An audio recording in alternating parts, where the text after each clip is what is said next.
light. I'll tell you why. So I have Dr. Oral here with us.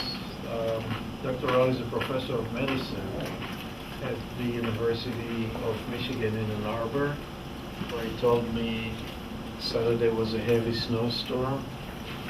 And he's really well known for both diagnosis, treatment, and also understanding of mechanisms of atrial fibrillation.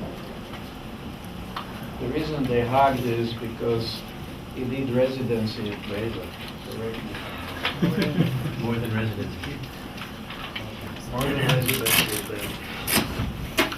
So, historically, Hakan is from Turkey, which is not far from where I am. I'm from Israel, so we're basically neighbors, except there is ISIS between us.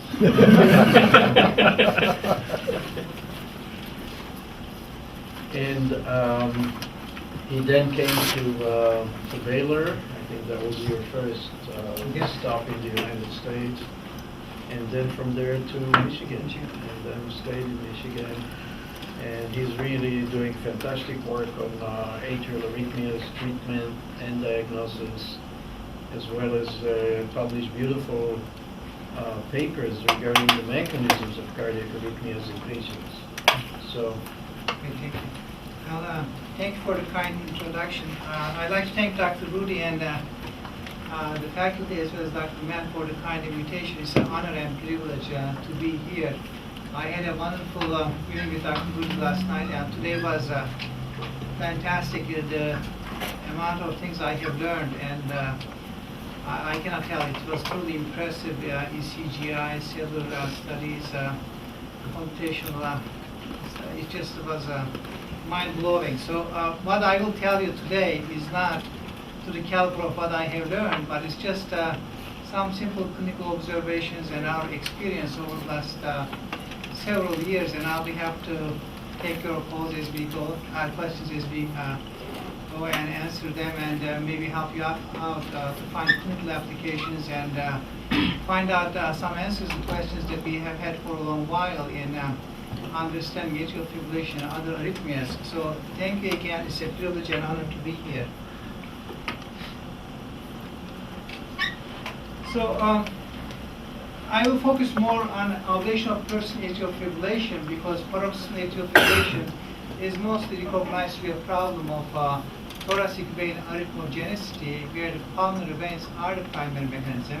And it's more of a technological problem as to how best to create durable lesions safely, efficiently, and effectively. But when we come to personal atrial fibrillation, we have to target the underlying mechanisms. This quote is a well-known one. There are known unknowns and the unknown unknowns. We are closer to this one than this one.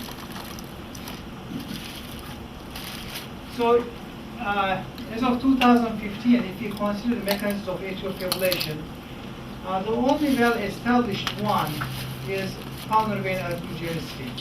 Beyond pulmonary vein arrhythmogenicity, we still are exploring this. It's been almost over 100 years since atrial fibrillation was first described, and the mechanisms have been proposed. Dr. Moore proposed in the early 60s, and we still don't know. So one potential mechanism is the fixed and/or functional engine, atrial conduction. This is Dr. Moore's computational hypothesis, the multivariate theory. And there's a concept of high-frequency sources and rotors, well established in experimental models, but needs to be confirmed in human studies. And possibility of ectopic focal drivers is arrhythmogenic foci that lead to atrial fibrillation. There's potential role of autonomic dysregulation, and a huge player in the entire process is the electroanatomical remodeling, which facilitates atrial fibrillation, both in terms of drivers and perpetrators. So this is a nice review by Dr. Natal that came out a few years ago, and it goes through the potential cellular and electrophysiologic mechanisms by which atrial fibrillation can initiate and perpetuate. All of you are well familiar with these concepts, and I would rather not spend too much on this one. This is in essence a detailed diagram that goes over what I have shown in the prior slide.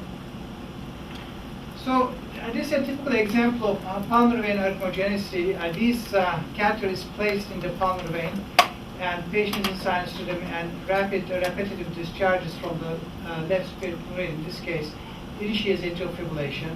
And if there is not much atrial remodeling, this and other pulmonary veins will be the sole driver of atrial fibrillation, and atrial fibrillation more than likely will terminate and will become non-inducible after isolation of the pulmonary veins. However, that rarely is sufficient to eliminate persistent atrial fibrillation, where there are additional mechanisms beyond pulmonary veins. An important observation is the role of antrum in terms of pulmonary vein arrhythmogenicity. You know, histoembryologically, the posterior left atrial wall is very similar to the pulmonary vein muscular sleeves, and they possess similar arrhythmogenic potential. Therefore, the more the antrum is included in pulmonary vein isolation, the more likely the procedure will be effective. And this is the progression of ablation strategies moving from circumferential lesion sets to include more of the posterior left atrium, sometimes all of it, to eliminate potential arrhythmogenic tissue. And this is an early study we did that demonstrates the role of pulmonary vein isolation with antrum included in maintaining atrial fibrillation, mostly in persistent AF patients, and demonstrating that it's far superior to anti drug therapy as of today, but still there's a lot of room to improve, and there's often a need for multiple procedures. And this is the progression of atrial fibrillation mechanisms from paroxysmal to persistent to permanent, and the higher role of left atrium and the atrial substrate with potential mechanisms of rotors, reentry, focal drivers, fibrosis, and autonomic inputs facilitating AF and making it persistent and very difficult to treat. So now we ablate persistent atrial fibrillation. What are the potential targets we have? I'm going to go through this long list of the targets that you can ablate. With a catheter, which is like a hammer in your hand, you can nail anything in the atrium.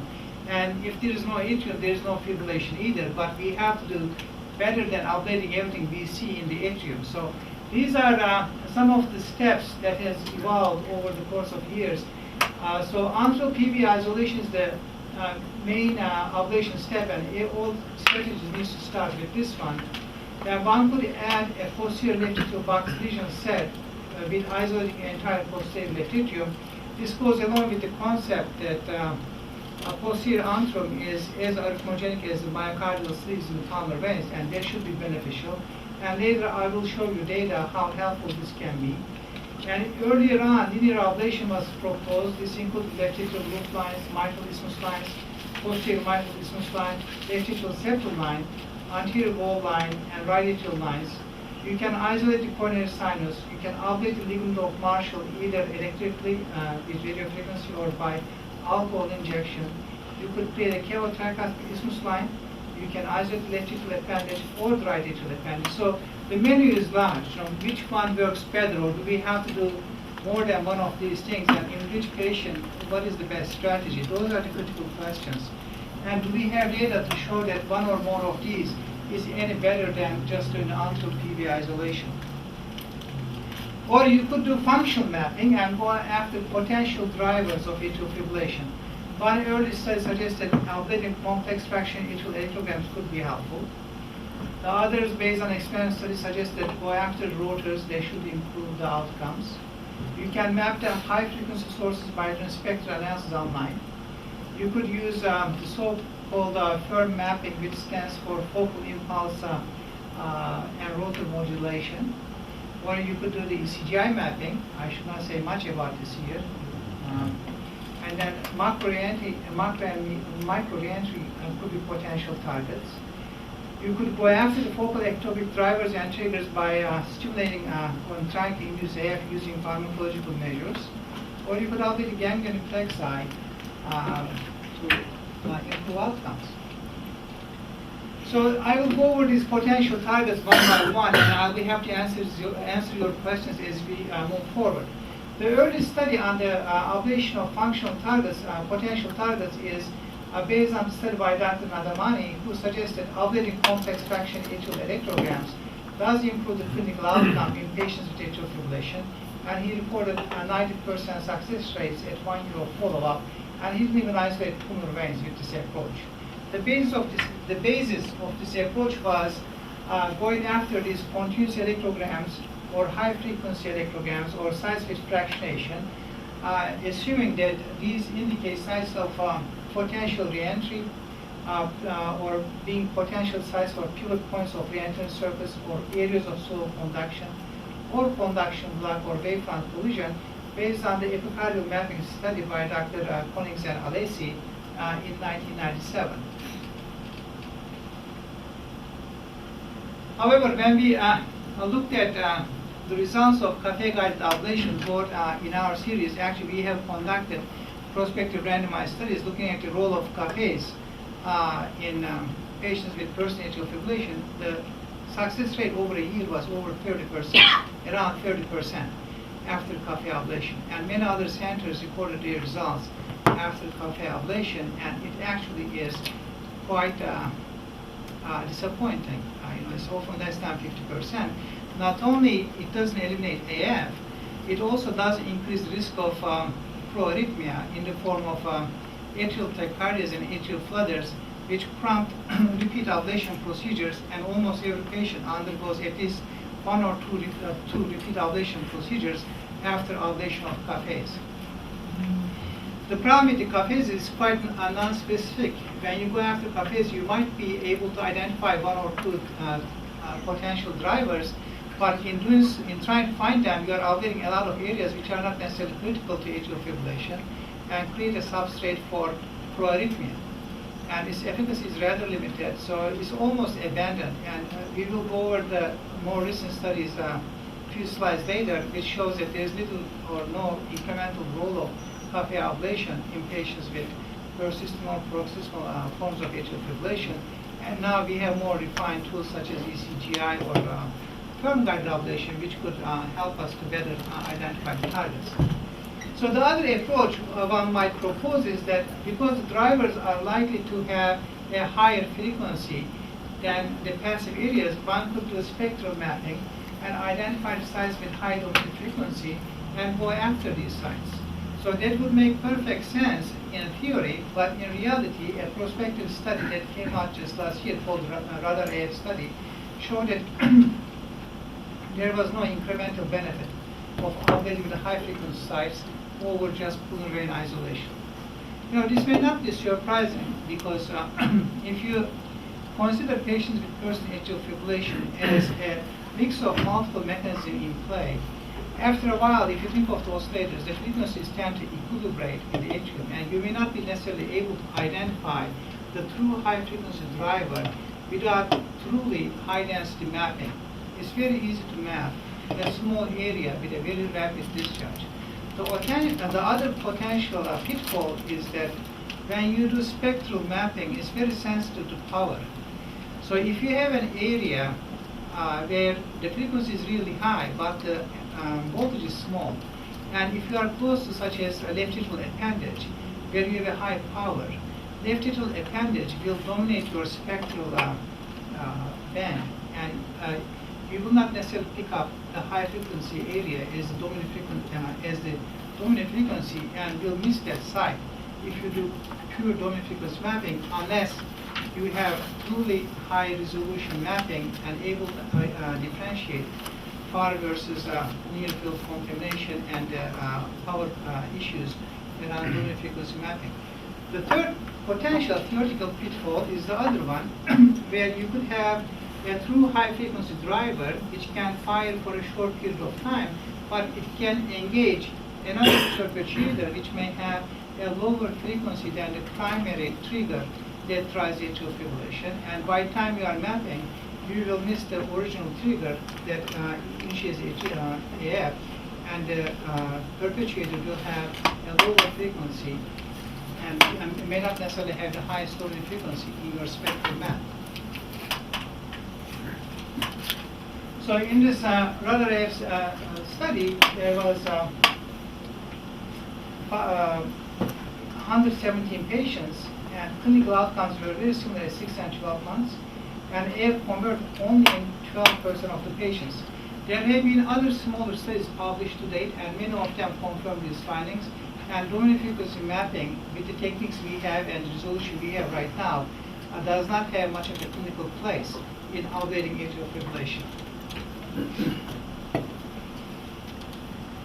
So the other potential mechanism to go after is rotors. Dr. Khalifi and his group has nicely described the presence of rotors in experimental models. This includes both simulation models as well as ex vivo and in vivo animal models.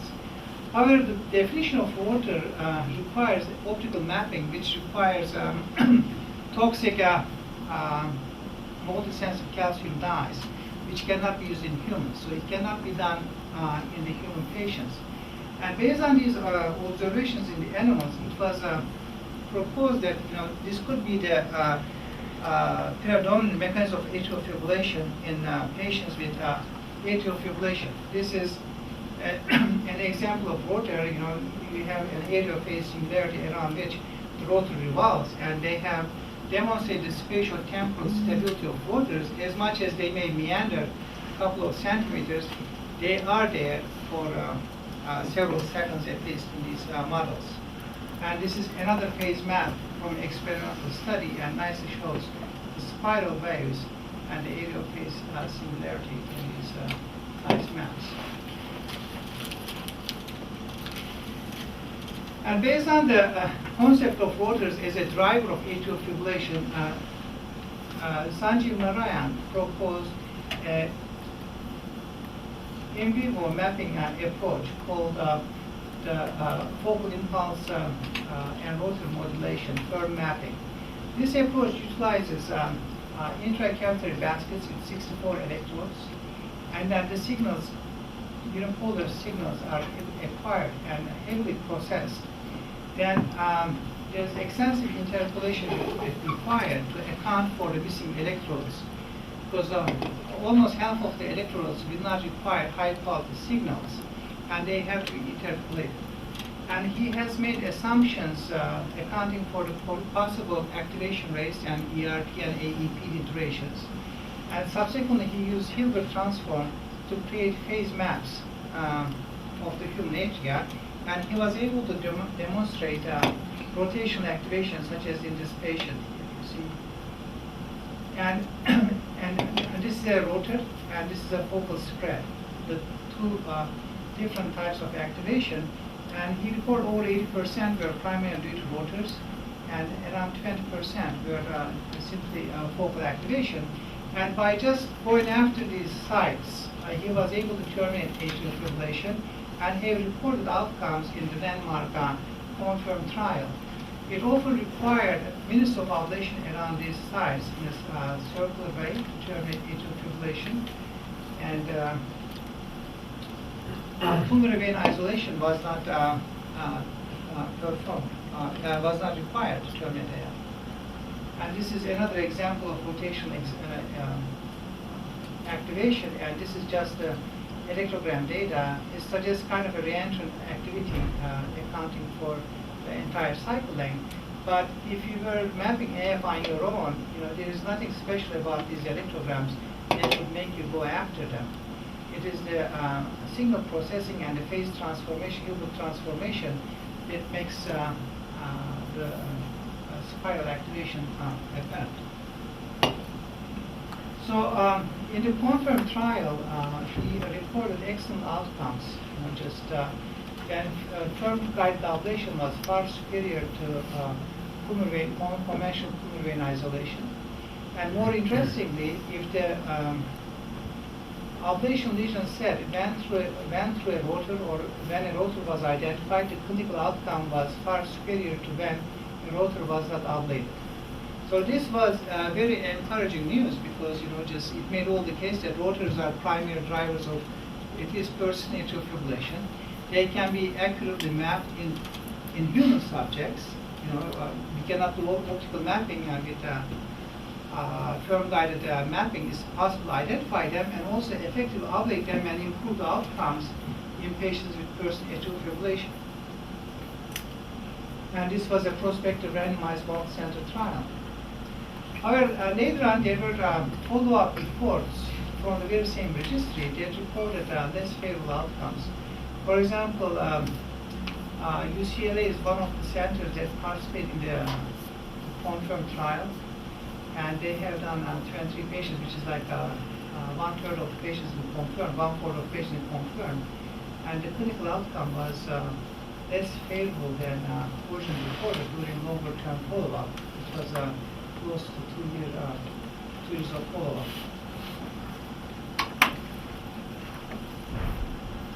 Then there was another study from the UCLA group that compared the electrograms recorded during that firm-guided mapping, and they compared sites where there was a rotor and no rotor in time, phase, and frequency domains, and there was not any significant difference between the electrogram characteristics in all 3 domains among sites where a rotor was identified and was not identified. So those 2 papers indicate that we may have to validate the findings of firm-guided ablation in larger studies in prospective and randomized ways. So I cannot confidently say that a firm-guided ablation truly identified rotors, or I cannot even say whether rotors do exist in human atria.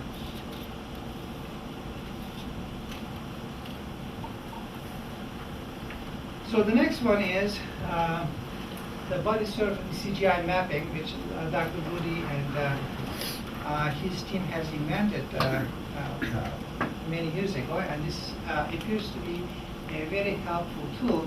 I'm not in a position to tell you about ECGI, but for the sake of discussion, I will share with you the clinical results of the clinical studies so that we can discuss them further.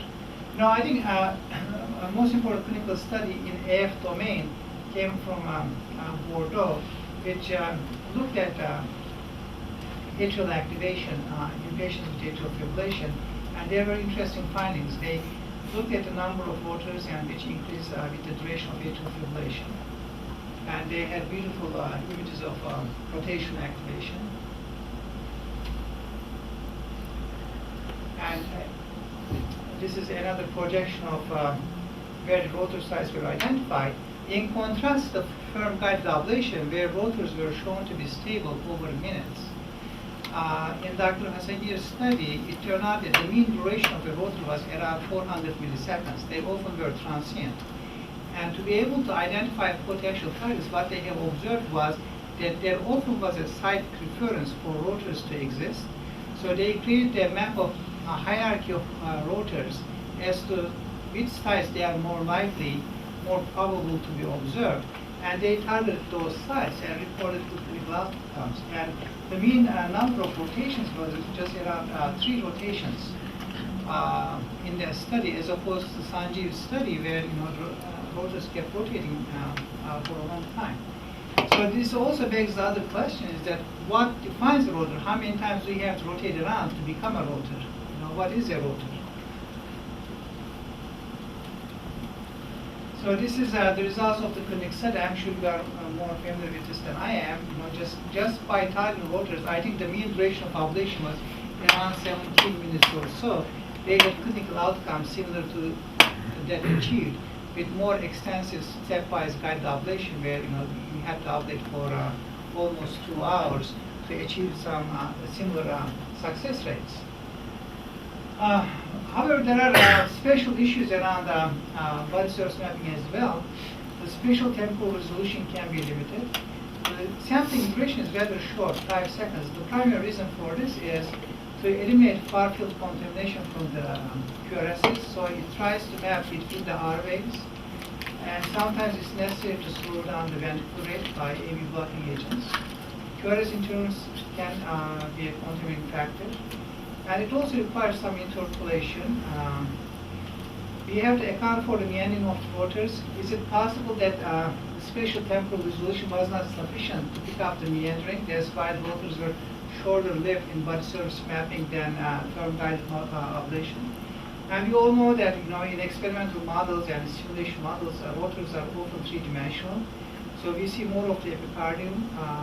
We cannot account for the transmural activation and the three-dimensional nature of the rotors. And if you look at Dr. Haseki's study, if you look at the really challenging cases, the long-standing person AF, the termination rate was only 15% actually, and the efficacy was not any better than that of other conventional approaches. And this is just a schematic illustration that how rotors and filaments can evolve in the three-dimensional structure of the atrium. And if you consider the anisotropic conduction properties and the fiber orientation the atrial wall, it can get quite complex. And it may not even have to go from the api to the endocardium. It could be a pin-shaped api to api or endo to endo type of filaments, and it may be difficult to account for with the spatiotemporal resolution we have. So when we look at the rotors and AF, I think these are the fundamental questions we have today, and I don't have answers to those. I don't think that we know whether rotors exist in human atrial fibrillation. We also do not know if rotors are is a mechanism of or the sole mechanism of human atrial fibrillation. If not, what are the mechanisms of human AF? Can we accurately map the rotors in vivo in the human heart? And if we ablate rotors, will AF go away?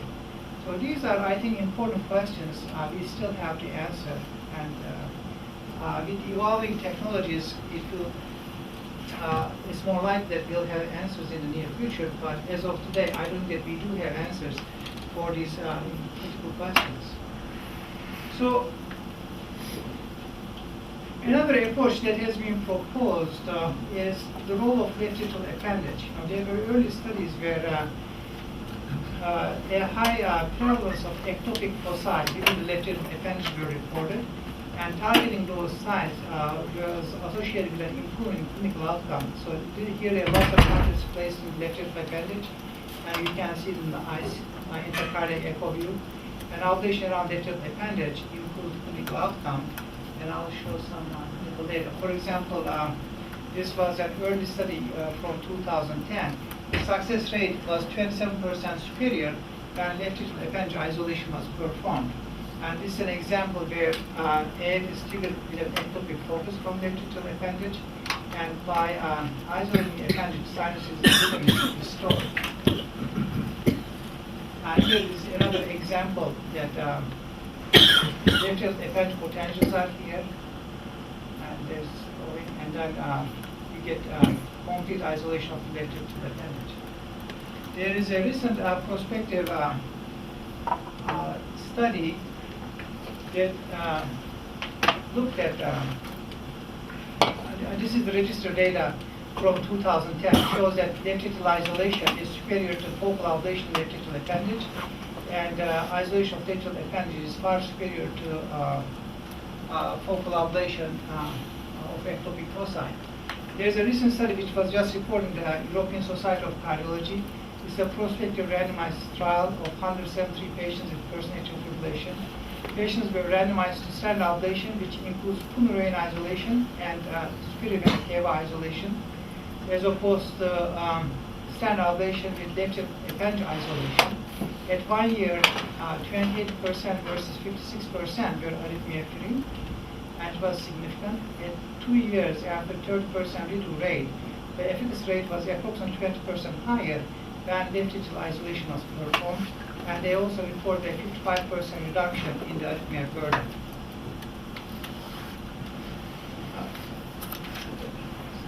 So this is one group of investigators reporting a higher prevalence of arrhythmogenic foci in the left atrial appendage in patients with personal atrial fibrillation, and proposing left atrial appendage isolation, which by itself brings other issues such as the thrombogenic potential of left atrial appendage after complete isolation. It can be very thrombogenic side of appendage, and our experience has not been that there are so many triggers in left atrial appendage to account for most of the arrhythmogenicity in personal atrial fibrillation. So it still is unclear what the role of left atrial appendage is in patients with personal atrial fibrillation. I have communicated with AF surgeons before and asked them what happens when they clamp the left atrial appendage, and they tell me that nothing happens. AF still continues. So there's a question that we have to answer and look into the arrhythmic potential of electric appendage. Is it that ligand of Marshall is being ablated as we isolate electric appendage? We don't know. Is it that is a mass reduction? We don't know. And because of the mechanical component of that, if electric appendage is isolated, then is there a need to put a device such as a watchman device at the same time, or do a lariat kind of procedure to exclude electrical appendage? Whether that would improve the clinical outcome. There are case studies which report favorable outcomes, but they are too small to make any definitive conclusions as to the arrhythmogenic potential of electrical appendage. And many of you have animal models where you can tie up electrical appendage and see what happens, but there still is an unlikely sole source of atrial fibrillation, burst atrial fibrillation. The other approach is isolating posterior left atrium. This is an approach described by Dr. Khan and his group in 2003. And surgically, they isolated the entire posterior left atrium, and they reported more favorable outcomes than pulmonary vein isolation alone. It was just a case series of a small number of patients. More recently, there is a prospective study where anterior pulmonary vein isolation was compared to anterior pulmonary isolation and left atrial posterior wall isolation. And here, and this illustrates the posterior wall isolation. It's a rather extensive ablation. It includes the roof, entire posterior wall, and the inferior wall, which is between the inferior veins down to the mitral annulus. And then anteriorly, it takes most of the septal portion of the anterior wall away. And this is what you are left with, just, it's rather extensive ablation, and no atrium, no fibrillation is a good quote for this one. And if you look at the clinical outcome, It was terrible. it is better than PVI alone, but still it's not a stellar clinical outcome.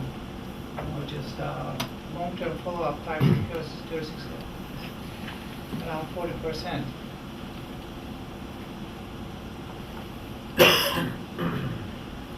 So this is a study that we have done a few years ago, where we have where we were targeting the complex electrograms, and our goal then was to terminate atrial fibrillation. Here you start with atrial fibrillation. As you ablate, AF starts organizing, and eventually it turns into an atrial tachycardia. Then you map the atrial tachycardia and terminate AF. So we want to look at the spectral components throughout this process. And when we looked at it, we saw something interesting. That at baseline, before any ablation, this is dominant frequency of AF, but there was this dominant sub-peak. It's not the dominant frequency, but it's more remarkable than the rest of the peaks. And as AF became more organized, that frequency band became more apparent. And interestingly, when we convert AF to an atrial tachycardia, the frequency of atrial tachycardia matched that subdominant frequency peak in the earlier spectral bands.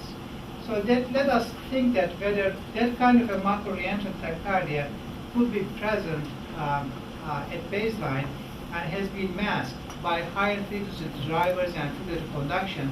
And as you uncover them, as you ablate and peel them away, this macro-reentral tachycardia becomes apparent. So there's a potential mechanism that we have had at that time. So more recently, Dr. Alesi proposed a double-layer hypothesis based on epicardial mapping in patients with persistent primary long-standing persistent atrial fibrillation. Here he did a high-density mapping of both atria, and he described epi and endo, and in none of these patients he was able to identify a source. It only was breakthrough sites, both on the epicardial and endocardial site, and he reported dissociation between the epi and endo layers, and he proposed that this multi-layer structure continually feed each other throughout the process of AF and keeps AF going, but there is not a sole primary driver that could be identified by high-density mapping of the epicardium. And these are the examples of those electrograms. And he reports multiple breakthrough sites, but not through a reentrant or focal mechanism. And here is an example of the distribution of these patients. He had a control group of patients who had no history of AF and whose AF was induced in the lab, and he had patients with first AF. And these breakthrough sites were all over the atria, and there was no fixed pattern to it. He concluded that it's a random process, it's primary breakthroughs between two layers, and you can't identify a source with the technology we have. Very recently, Dr. Waldo conducted a similar set of experiments in 12 patients with long-standing first atrial fibrillation. And this is intraoperative mapping using 510 to 512 electrodes and simultaneous mapping of the both left and right atria and includes the backbone bundle.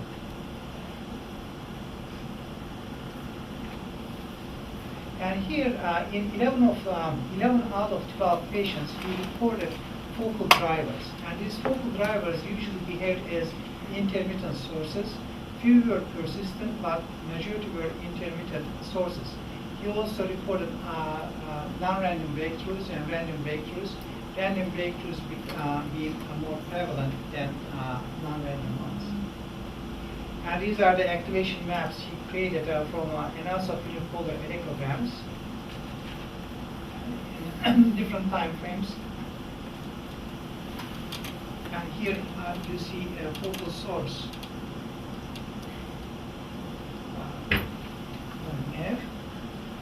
And he also reported an interesting concept called wannabe reentry, and I was discussing this with Dr. Rudy, and apparently it's Dr. Rudy who coined the term wannabe reentry. And here he reports a focal source, where the focal source tries to create one rotation around a functional line of blood, but before completing one rotation, it sort of collides with the other way from. So it may look like a potential rotor or a reentry mechanism, but it truly is not, because it doesn't even complete one circle. Can this explain the transient nature of rotors we have seen in other mapping systems? I don't know, but he definitely reports that there is no evidence of any true reentry, and in few patients there was this wannabe reentry, and here's an example of it. This is the focal source with discharge, and goes up both directions, and then has line of blood here. Before completing one rotation, it terminates. And here is an example of the duration of potential sources. Continuous yellow lines indicate persistent nature, and interrupted ones indicate repetitive discharges.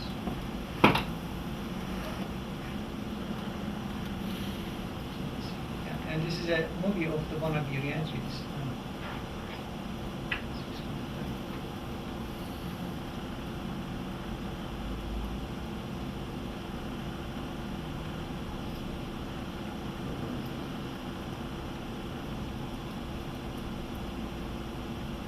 So here, the focal source is in C.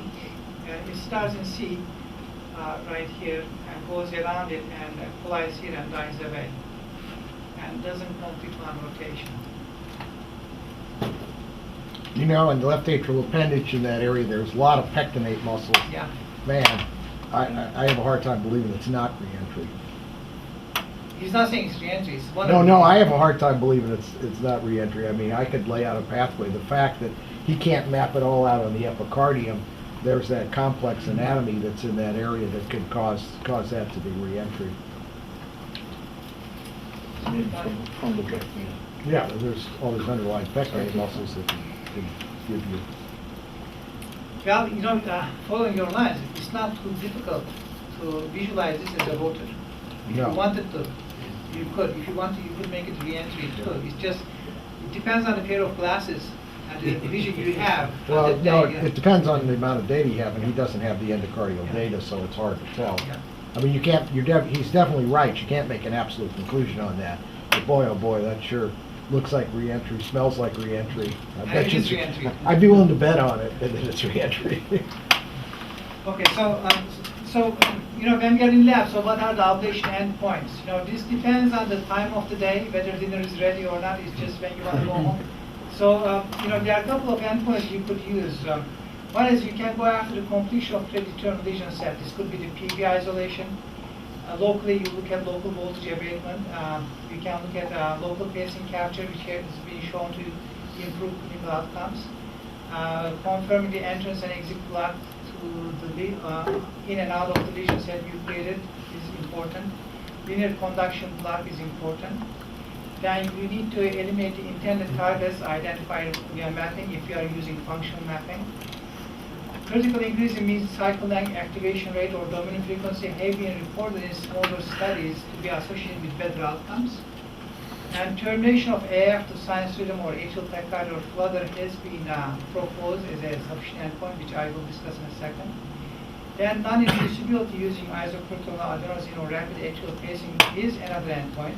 This is more for the paroxysmal patients. It has little, if any, use in patients with first atrial fibrillation. It often is a difficult target to achieve in patients with first AF. And confirming absence of residual triggers from thoracic veins primarily is important. This is in response to pharmacological maneuvers. So the debate on whether you should terminate or not terminate AF is an important one. There are very many studies that demonstrated that termination of AF improves clinical outcome. However, there are other studies that show that termination of AF is not necessarily associated with an improvement in clinical outcomes. So what is a better way to do? Well, there is a recent study that was published in the Journal of Medicine. It's a multi-center randomized trial in 509 patients where untitled pulmonary isolation was performed in response to PVI and copy ablation or PVI versus lines and with the intent to terminate AF, and the clinical outcome actually was not any better when more extensive ablation was performed, and actually was slightly less due to the arrhythmia associated with additional ablation. So when we take termination of AF as a procedure endpoint, there are issues around it. One is if you are going after the potential rotors, the spatiotemporal stability is a question. It's not clear if you induce the AF 100 times whether the rotors will be at the same site, or even if you sample the same duration of AF, like 2 minutes apart, you don't even know if the so-called rotor will be at the same site. Then there's the meandering of rotors, preferential size, site preference, and reproducibility, as I have discussed. This can change from patient to patient, episode to episode, from where you are in the AF episode. Then AF is a progressive disease. What you have outlined today may not be the critical mechanism maintaining AF 3 months from now. There could be an additional mechanism. Then there's recovery of conduction. What you outlaid recovers. It's not an uncommon problem, and it's a technological limitation. And there also is a difference between termination versus non-inducibility. Termination means that you have effectively eliminated whatever is driving AF for that point in time, but it doesn't necessarily mean that you have taken out all the potential mechanisms of AF. And it's a fact that AF usually involves multiple drivers with a dynamic interplay between them, which usually are intermittent. And one is active for a while, and the other one comes in place, and you could be in a silent phase when the others are also dormant, and AF may terminate at that time, but it doesn't necessarily mean that the residual driver is outdated. You have to consider the spectrum of atrial fibrillation. When you look at these studies, they include many patients with varying degrees of atrial fibrillation. One could be just simple proximal AF, the other could be persistent, the third one will have AF of many years for many years with significant left atrial remodeling. And I must say that the duration of AF is probably the most important predictor of left atrial remodeling and response to any type of therapy, more so than the left atrial size or anything else. Duration really has a big impact on how ablation will affect, how effective the ablation will be. And also, the termination may simply be a surrogate to identify the patients who are more likely to have a favorable outcome to ablation anyway. It may have nothing to do with what you do. You are just selecting out the patients who will do regardless. So if we look at the potential mechanisms of AF that are active right now, so So one possibility is that there are focal drivers outside the thoracic veins that drive AF. This could be persistent or intermittent. There's rotors and filaments as drivers of AF. There's possible macro reentry and fibrillatory conduction, and there's a double layer hypothesis, and all of which are potential contributors. And these are not necessarily mutually exclusive. It may be more than one. One of these, which is active in any given patient with atrial fibrillation. So how would I ablate person AF? It depends on a lot of factors. I choose a tailored and a tiered approach. It depends on the age of the patient, duration of AF, LA size. These are more surrogates for the extent of left atrial remodeling, patient comorbidities, first and repeat ablation procedures, and mechanism of recurrence. If the patient is a first-time procedure, the patient is otherwise healthy, young individual with little left atrial remodeling, I would primarily do a pulmonary isolation inclusive of the antrum. And look at residual drivers using high-dose isoproterenol, and if there's any, I would go after them. If there's some extent of left atrial remodeling, then I would include a posterior wall in the antral PV isolation set, and still use isoproterenol for residual drivers. If AF ever converts to an AT or atrial flutter throughout ablation, I would go after them. And if the patient comes back with a recurrent AF and there's not a residual pulmonary tachycardia or a focal driver to account for that due to recovery of conduction, then I feel like I have to do more than what I have done initially. And then short of having a better mapping system available to me, I would go for potential drivers which I try to identify using multiple electrode catheters with a high activation rate in the bipolar and unipolar domains and centrifugal activation to indicate a focal source. And if I can account for the cycle length, 60-70% of the cycle length within the electrode spread I have over a region, I would go after those sites as well. So if you look at the future, what we need to do is we need to have accurate, we need to identify the mechanism of AF with sufficient accuracy and efficiency. We have to be able to interpret electrograms and their mechanistic significance. Imaging of the left right atrial substrate can be helpful. Intracardiac regional and panoramic mapping is very important, and body surface mapping is very promising. We need to better understand the role of photonic innervation. On the technological side, we have to improve the technique, energy source and technology so that the procedure is more effective, efficient, and safe. We also need to learn more about the long-term effects of ablation, both in the trauma domain and survival. Hopefully the Cabana trial will come out in the next few years and we'll learn more about it. So I'll stop here and we'll take your questions. And thank you very much for the wonderful trip I had here and for listening to me. Thank you. One thing I wanted, you kind of alluded to, you talked about burden. The kind of success of an ablation or failure of ablation is kind of based on somewhat of an arbitrary definition of if you have a run that's 30 seconds or what is it, 30 seconds or 2 minutes? Yeah, so whatever 30 seconds, that would be a failure. And we have patients that are failures who had AF 24 hours a day, 7 days a week, and now they have every 2 weeks, a couple minute run or 5 minute run.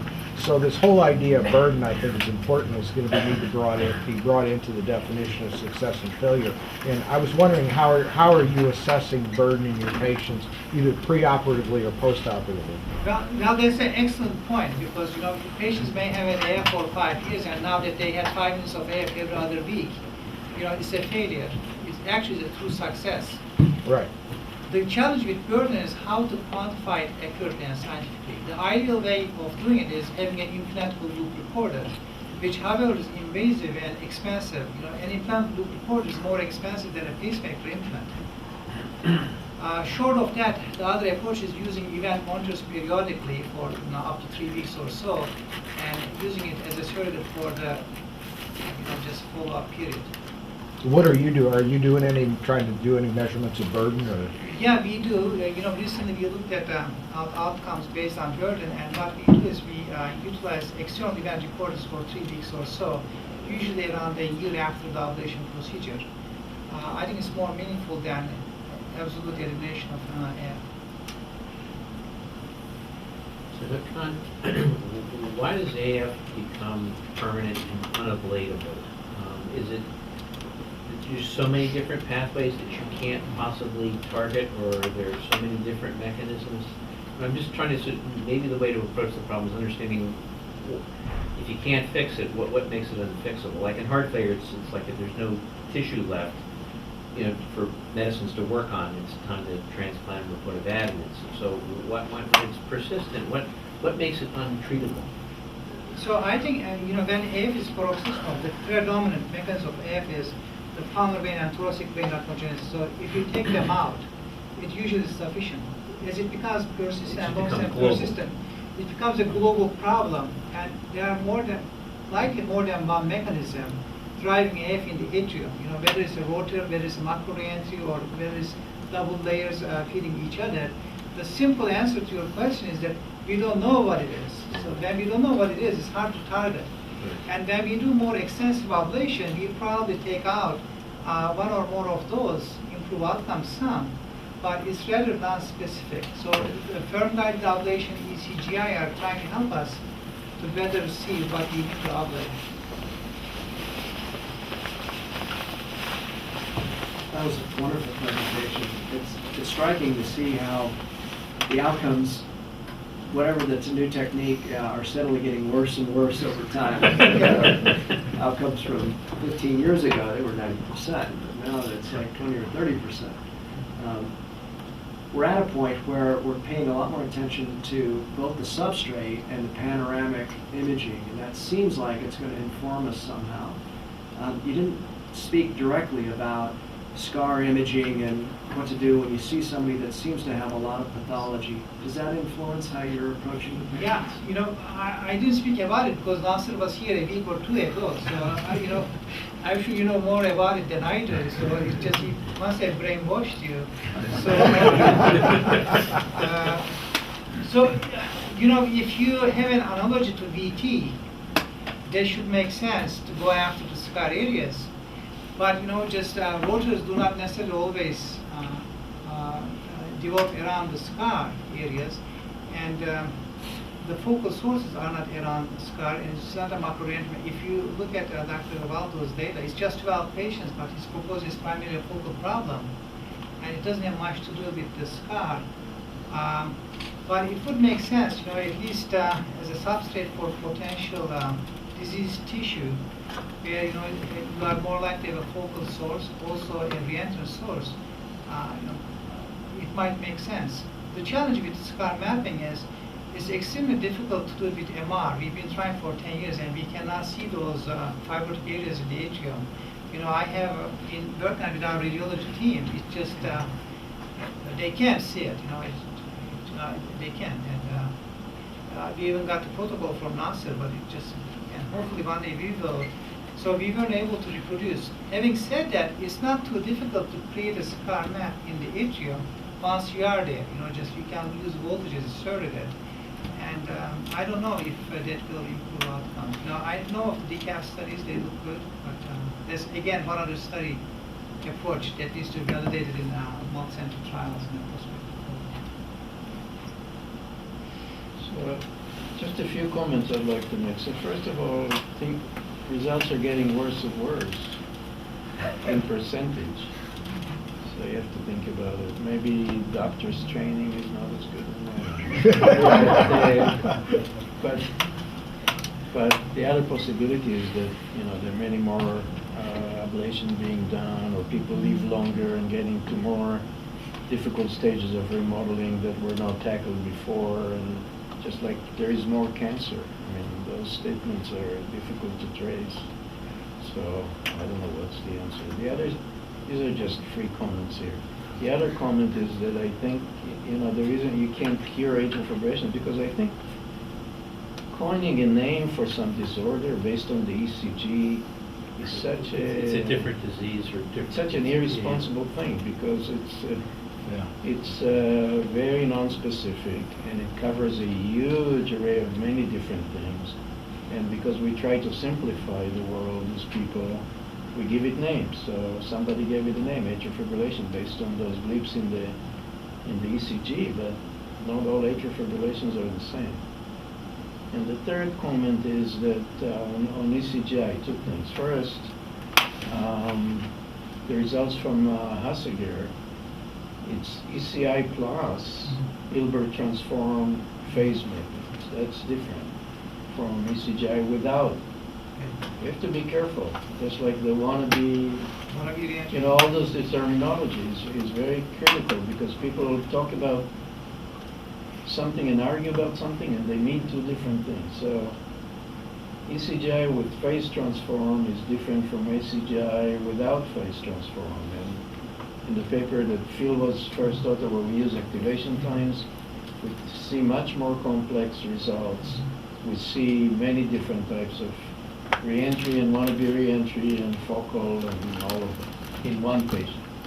So I think the phase has a tendency to bring forward rotors and smooth the map, and it's not the same, so we shouldn't call them the same. And the last thing about ECGI, you use the term body surface potential mapping, and I just sent an email in response to it, to an email that was sent to me from Sam Levy in France, and that's a piece of history to everybody in the audience who is younger than me, which is everybody.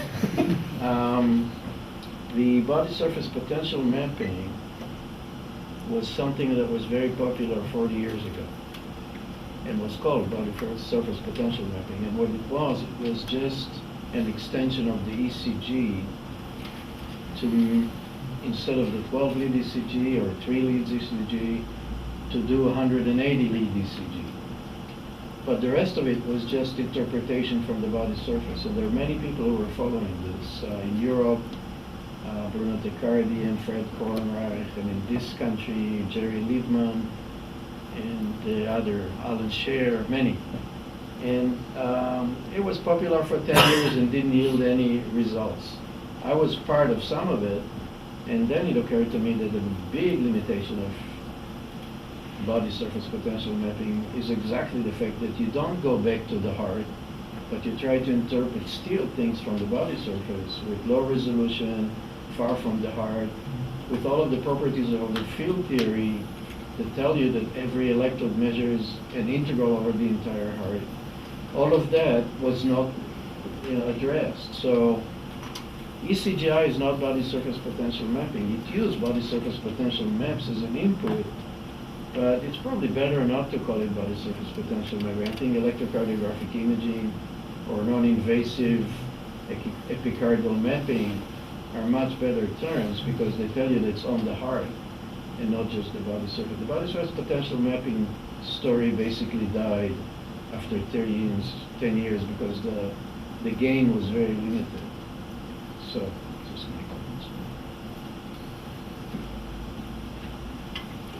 Any other questions or comments? Well, thank you so much. It's such a complex problem.